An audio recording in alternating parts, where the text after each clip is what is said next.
doncs sí, l'any passat va ser el meu primer any aquí, vam quedar campions de Catalunya, com bé has dit, a la final contra la UB, i els campionats d'Espanya ens ho vam passar molt bé, no vam tenir la sort de poder anar més enllà de la fase de grups, però va estar molt bé i aquest any doncs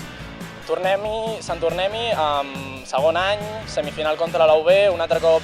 hem tingut la sort de poder guanyar, hem començat molt bé i bé, el que tu deies, els campionats de Catalunya universitaris o aquesta modalitat dins de la universitat m'aporta doncs, conèixer gent nova,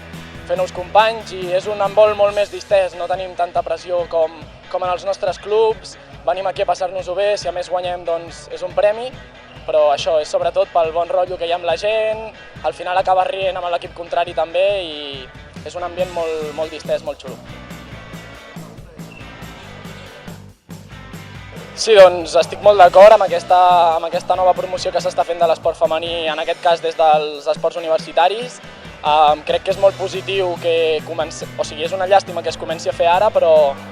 crec que és molt positiu i estic molt d'acord, em sembla perfecte tota la campanya. A més, diria que nosaltres també hi hem format part i hem col·laborat. En la primera jornada em sembla que vam llegir un manifest